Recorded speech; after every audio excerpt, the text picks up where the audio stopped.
मेरा यही कहना है, आई थिंक हर किसी का ओपिनियन वैलिड है। आपकी क्रिटिसिज्म जो होती है, as long as criticism positive direction में हो, तो उसमें कोई मसला नहीं। मगर फवाद आपके ऊपर हमेशा पॉजिटिव क्रिटिसिज्म नहीं आती। इस साल तो नहीं आई।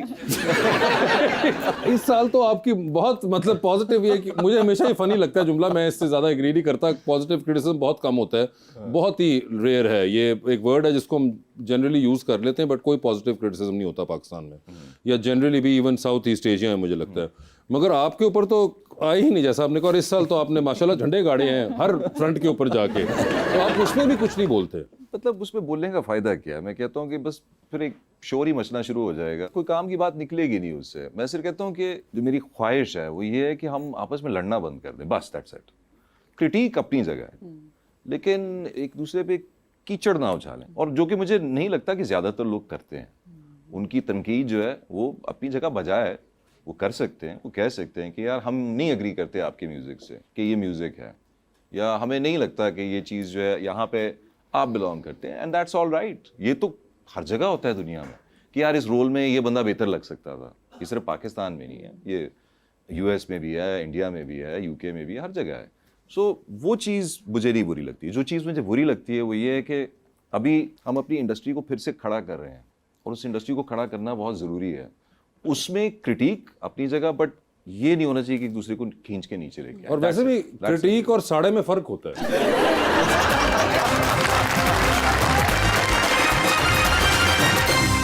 वेलकम बैक जी रबानिया। फवाद, वैसे आप इतने एक्सट्रोवर्टेड किस्म के इंसान तो नहीं है, हम सोशल मीडिया पे भी कम ही देखते हैं कि आप कुछ कहें। इंडस्ट्री में कोई है आपका बेस्ट फ्रेंड या कुछ अच्छे दोस्त? सच्चे दोस्त या बेस्ट फ्रेंड? अच्छे दोस्त मुझे पता नहीं कि वो अच्छे हैं कि नहीं है, लेकिन दोस्त हैं जरूर मेरे। अगर ये अब जाके अब कई लोगों ने कहा कि बड़ा उनका एटीट्यूड है, वो बात नहीं करते। मैं सोशल मीडिया पे नहीं हूं तो मुझे पता ही नहीं लगता। नहीं, ये बड़ा आपके बारे में बहुत देर Perception से चल रहा है। आई रिमेंबर हमसफर के बाद भी कि जी वो बात नहीं करता और बड़ा चुप रहता है और पता नहीं क्या समझते हैं। फिर वो जब इंडिया चला तो तब भी उन्होंने कहा अब तो और बात नहीं करता। फिर वापस आए, उन्होंने कहा अभी बात नहीं करता। ये अक्सर मैंने लोगों को बताया है कि वो अपनी वो शुरू से ही बात नहीं करता। तो ये अक्सर ये आप पे रहा है कि जी बड़ा उनका एटीट्यूड है, या वो क्यों बात नहीं करते। मे बी दे वांट कि आप हर वक्त बात कर रहे हो, जो भी आए। मगर पास कुछ कहने के लिए नहीं है तो मैं क्या कहूँ। वैसे शुरू में जब मिली थी आपको भी यही लगा था या शुरू में करते थे बात? नहीं नहीं ना, ये तो नहीं लगा था कि क्या समझते हैं। ये शुरू की बात कर रहा हूँ मैं, हमसफर के वक्त की। नहीं, उस वक्त नहीं था ये तो नहीं लगा था, लेकिन obviously he is more introverted. Introverted है ये, और ये आज के नहीं। मैं लोग तो यही तो वो अब आपने कहा कि जब हमसफर हुआ तब भी लगा, और अब वहां गए तब भी लगा, यहाँ आए तब भी लगा। इसका मतलब कंसिस्टेंट है। हाँ, और इनकी पर्सनालिटी। और मजे की बात है कि अभी तो बहुत बेहतर हालत में है। एक्चुअली अभी मतलब अगर ये 20-25 साल पहले वाले देखते तो लोगों ने तो पत्थर मार रहे थे इनको। ये तो कुछ नहीं बोलता था लिटरली। ये तो कुछ भी नहीं है जो अभी उस वक्त करते थे ये। जी अवाम का सवाल है जी, कौन है नेक्स्ट क्वेश्चन? अस्सलाम वालेकुम, मेरा नाम हसनैन अहमद है और मेरा क्वेश्चन मैम आपसे है। मैडम, आपकी और सबा कमर की हमेशा साइलेंट राइवलरी प्रोजेक्ट की गई है, कुछ फैंस की तरफ से और कुछ मीडिया की तरफ से। क्या इसमें हकीकत है? बहुत इंटरेस्टिंग सवाल और एक लंबा गैप। Not at all. मुझसे ये सवाल बहुत बार किया गया है और मैंने हमेशा इसका यही जवाब दिया जो ऑनेस्टली डिप्लोमेटिक नहीं है मेरी तरफ से। I think she is a brilliant actress, और मुझे ऐसा लगता है और मुझे हमेशा ऐसा लगा है कि हम अंडर एस्टिमेट करते हैं जब दो पावरफुल लोग या दो specially 2 powerful women if they come together what they can do. So मुझे ऐसा लगता है कि होपफुली इंशाल्लाह कभी अगर हम काम करें या कोलैबोरेट करें तो वो बहुत अच्छी चीज़ बन सकती है। ये मुझे लगता है ये हमारे एक वर्ल्ड ओवर एक प्रॉब्लम है जहाँ आप एक सक्सेसफुल औरत को देखते हैं और एक और सक्सेसफुल औरत को देखते हैं तो उनको एक दूसरे से पिट करना शुरू कर देते हैं। And it works for everybody else except for them. As far as I am concerned I feel no rivalry at all. ये जो एक पूरी एक चीज़ है जिस तरह उन्होंने कहा कि मीडिया में बनाते हैं ये, तो इसमें रीचेज यू। यस। तो आप वैसे आप मिलती हैं उनसे? I've never worked with her. नहीं, so उसके अलावा मतलब मैं किससे मिलती हूँ? नहीं, वैसे कहीं किसी अवार्ड शो पे नहीं, किसी मैं कोई किसी से एक्चुअली मेरी ज़्यादा दोस्तियाँ नहीं हैं इंडस्ट्री में। आपकी भी दोस्तियाँ नहीं हैं? बड़ी बेहतरीन कास्टिंग हुई है इस फिल्म की। इंडस्ट्री में आपको लगता है कि कोई ऐसा इंसान जिसको नहीं बोलना चाहिए या कम बोलना चाहिए? मुझे एक्चुअली कोई जहन में ही नहीं है। ओह अच्छा, अब तो आप मुझे बता दें। नाम लिए बगैर अगर पहुंच जाए हम तो क्या कहेंगे हम मायरा खान साहिबा? यार नहीं, क्या वो जिंदा हैं? Stop it.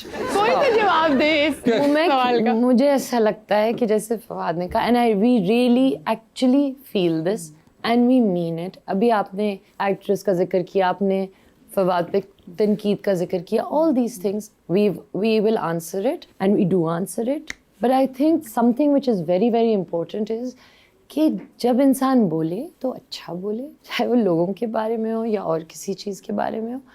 और अगर कोई बहुत गंदी बात कहनी है तो ना भाई बोले। आप अपने ड्राइंग रूम में बैठ के ड्राइंग रूम में बोले, वैसे कैमरे पे ना बोले। This is my thing also, and so I wouldn't say कि आप ना बोलें, आप ये ना करें। मैं कौन होती हूँ? थोड़ा सा देख के बोल लें। वैसे मैं तो वैसे this is- या I कम don't- बोल लें। अब या you ना want बोले। a name? I know the name. अगला जी क्वेश्चन जी भाई। अस्सलामुअलैकुम, मेरा नाम शम्स है और मेरा सवाल मैम मायरा से है। मैम, लोग आप पर इतनी तनकीद करते हैं तो आपने कभी पलट कर जवाब नहीं दिया, इतना पॉजिटिव कैसी रहती हैं? ओए हो, इतना पॉजिटिव कैसे रहती है मैडम, बताइए। जब ये होता है, और बहुत हुआ है इतने सालों में, ऑब्वियसली जब आपको सक्सेस मिलती है तो ऐसा तो होता है। लेकिन मेरी अम्मा हमेशा मुझे ये कहती हैं, जब मैं उनको कहती हूँ ये मुझे अच्छा नहीं लगा और ये किसी ने ये कह दिया, तो वो हमेशा मुझे कहती हैं कि तुम्हें अल्लाह मियाँ ने इतना नवाजा है कि तुम्हारा बनता नहीं है अपसेट होना, तुम सजदे में रहो बेटा।